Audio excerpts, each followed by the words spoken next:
Hello and welcome to Authentic Success Analysis Support Session as part of the Spring Summer Sessions on Fear of Success. So I'm just going to go and check and see if we've got any more people joining us. I know it's been a bit quiet and it's been a bit crazy at the moment, so I will probably do just a nice, quick little session on analysis for anybody who's kind of struggling with it.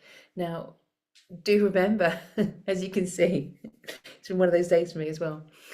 So do remember that there's a whole workshop, okay, which is all professional, well, not professionally filmed, but much more professionally than this, and with lots of like short lessons within that video workshop on analysis and what that really means for us.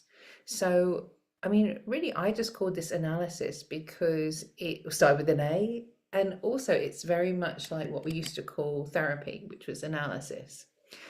And I think, what I actually want to do this evening is talk a little bit about when analysis goes wrong. Okay, so as I said, there's a whole video workshop that's available on YouTube and also on Roshanara by Pearl Escapes. And on that one, you can go in and you can also, leave questions and comments. Well, you can do that on YouTube too. But this one, I think we can often get stuck in analysis. We can often get bogged down because we don't have a label for what's going on for us. Okay. And what I see a lot at the moment on things like Threads is people wanting to get into therapy, wanting to have some kind of mental health support. And also people using and sharing a lot of labels, a lot of diagnoses. Some of those are self-diagnosed as well, and that's okay. So I think I spoke on one of the sessions about realizing that I'm probably autistic and doing a lot of questionnaires and thinking about getting a diagnosis. And when I went to the Autistic Society website, they actually say you can self-identify, you can self-diagnose, and that's okay. And I thought, wow, that's kind of a relief in a way. Um, and the other thing that I found with a lot of people who are neurodivergent is that they've often been misdiagnosed in the past. So because women who are autistic, don't necessarily behave in the same ways as men who are autistic, uh, it's only really been very, very recently that the definitions and the diagnoses and the understanding of autism are actually catching up with the reality. So a lot of people who have any kind of neurodivergence have often been misdiagnosed, and that can be quite harmful. And also, especially if people are then being medicated, being given prescriptions that aren't actually right for them and being told that there's something wrong with them as well. So I wanted to talk about that a little bit in terms of sometimes when we find these sort of labels for what's going on for us, sometimes it can actually be quite distracting. And also we can get quite attached to those labels. And sometimes we use them as an excuse as well. Really, we've seen that quite a lot. So it's really important that we remember that it's just a label, it's just an idea. And remember that psychotherapy is very new. So it's very new, and there are lots of different schools, lots of different ideas. So if you see a therapist from one school of therapy, they're going to say things that are very different to somebody else. And they're not wrong, it's just a different belief system. And the same thing with a lot of things that we might look at. So if we go down a more, say, traditional indigenous route path, we might go to one culture and they will describe something as being one way, and then we go to another culture and they'll describe it differently. And it's not that anybody's wrong, it's just a bit creative, really. We're being creative in how we describe things and how we deal with things. And in my book on healing, it's over 500 types of healing in there.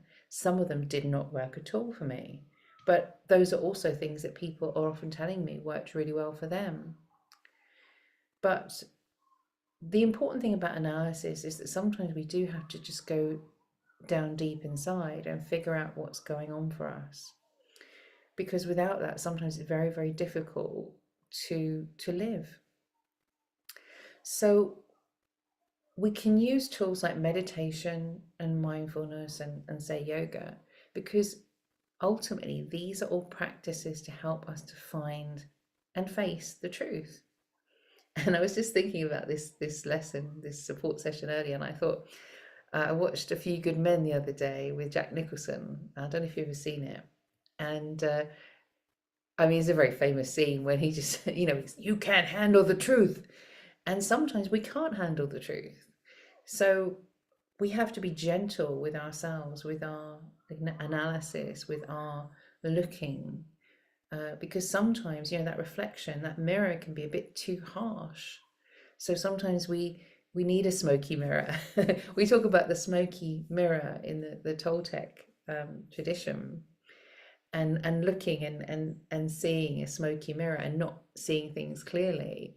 But sometimes we need that, like we need denial, to ease ourselves into really perceiving the big truth, what's really going on for us. Say, for example, if we're in a relationship or a job and we need to move on, sometimes when that hits, it can be really, really hard.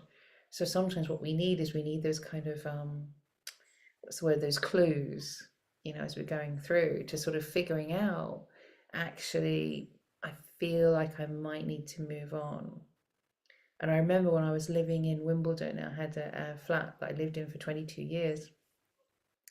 And about 5 years before I left, I felt like I was trying so hard to stay there, and anything that happened that was annoying me, I wasn't listening. I was really pushing back on anything that was trying to push me out of my comfort zone, which was living in this flat. And about 5 years, I think, might have been 5 years before, it might have been less than that.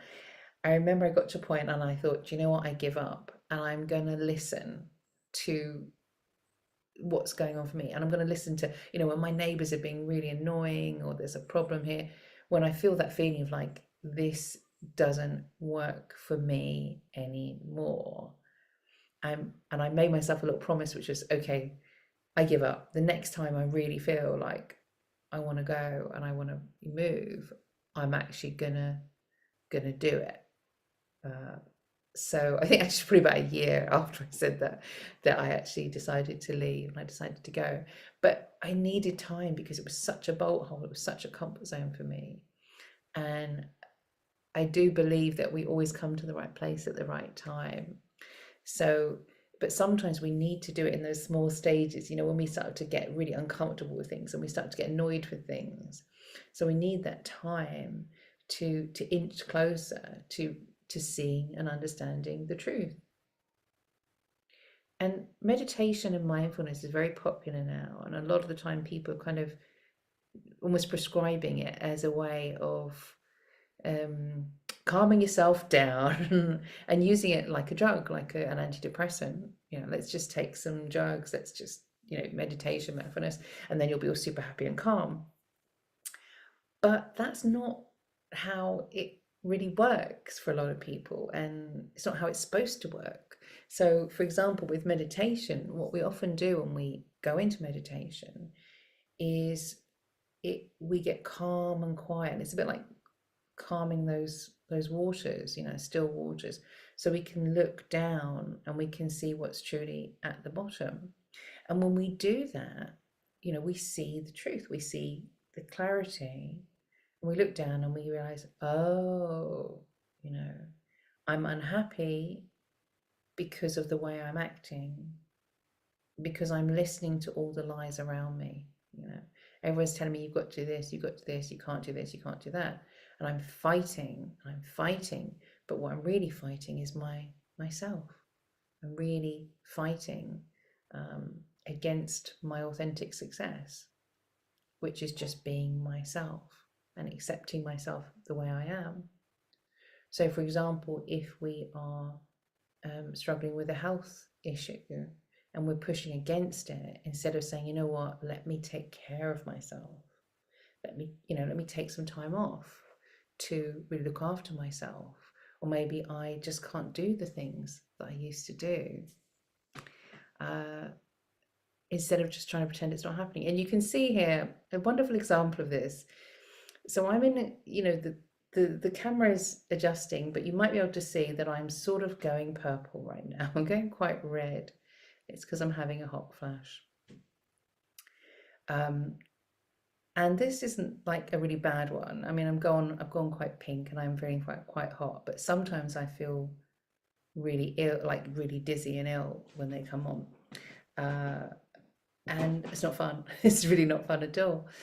But very often, if I'm on the phone with somebody or if I'm working, maybe I'm doing something like this, I really just try and pretend it's not happening. So I was at a networking thing yesterday, and I remember I was sitting on the sofa, and I was like in the middle of the Q&A that somebody was doing. I'm like going purple, and I feel myself going purple, and I just sit there and pretend it's not happening.